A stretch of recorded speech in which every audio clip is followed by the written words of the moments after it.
I'd lived under an HOA once before, and it was enough to last a lifetime. They fined me because my trash can was visible for too long. They threatened penalties because my grass was a shade lighter than community standard. One time, I got a warning letter because my car was parked facing the wrong direction, even though it was legally parked on a public street.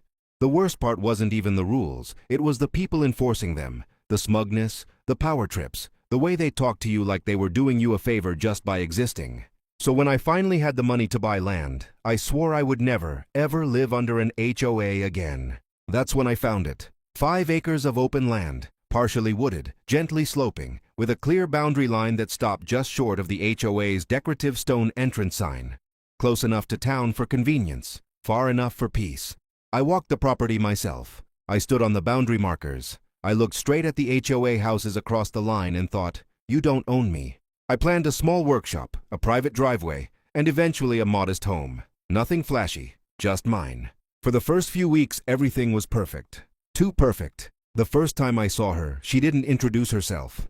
She walked straight onto my land like she owned it. She was a middle-aged woman with sharp features, short blonde hair, and sunglasses perched on her head like a crown. She carried a clipboard clutched to her chest and wore that expression, tight smile, narrowed eyes, that immediately told me she wasn't here to be friendly. "You can't park that there," she said, pointing at my truck. I blinked. "This is my property." She sighed. The way someone sighs when explaining something obvious to a child. "This land is considered part of our community buffer zone," she said. "The HOA maintains it." I calmly told her she was mistaken. I explained the boundary lines, the parcel ID, the county documents. I even offered to show her the survey. She didn't look at any of it. Instead, she tilted her head and said, "We'll see about that." Then she wrote something down on her clipboard, turned around, and walked away without another word.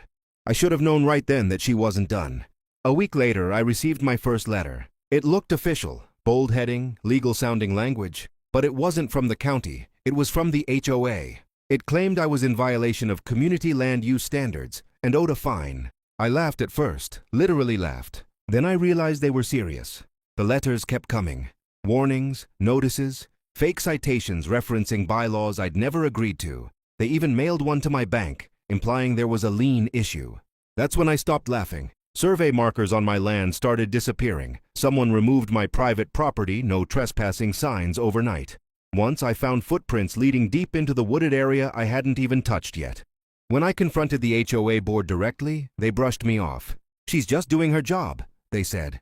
I asked them what job that was. Trespassing? They told me if I cooperated, things would be easier. That word, cooperated, sent a chill down my spine. The noise woke me up. At first, my brain couldn't process it. A low, grinding rumble shaking the ground, beeping, metal scraping against earth. Then I heard trees cracking. I ran outside in boots and a jacket and froze. There were bulldozers on my land, 2 of them. They were tearing straight through the tree line near the boundary, flattening everything in their path. Dirt flying, branches snapping. The sound was violent. I screamed for them to stop. The operator climbed down and told me he was hired by the HOA to clear community land. I told him he was trespassing. That's when she arrived. Karen stepped out of an SUV, smiling like she'd already won. "This is finally being handled," she said. "You should have complied earlier." I was shaking. "You don't own this land." She leaned closer and said quietly, "We decide what belongs to the community." Neighbors stood along the road watching. Some filming, some nodding like this was justified. That's when I pulled out my phone and called the sheriff. I didn't yell. I didn't panic. I told the dispatcher exactly what was happening.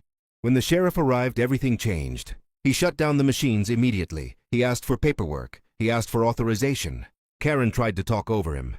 He ignored her. I handed him my deed, my survey, my documents. He looked at Karen and asked, "Do you have permission from the landowner?" She stammered. The workers were ordered to leave. Then the sheriff turned to her and said words I'll never forget. "Ma'am, you've just authorized criminal trespass and property destruction." Her face went white. Within days, lawyers were involved. The HOA scrambled. They tried to claim misunderstanding, miscommunication, clerical errors. The evidence destroyed them. The bulldozers, the witnesses, the documents, the recordings. Karen had acted without authority. The HOA paid for everything: tree replacement, land restoration, legal damages. Karen was removed from her position. Neighbors stopped avoiding my gaze. Some apologized. Others just looked embarrassed. The land is quiet again now, restored. Mine. The HOA never contacted me again, except once, through a lawyer, asking me to avoid further conflict. I laughed. Because the only conflict had come from them, and the only reason they lost was because I knew my rights and didn't back down.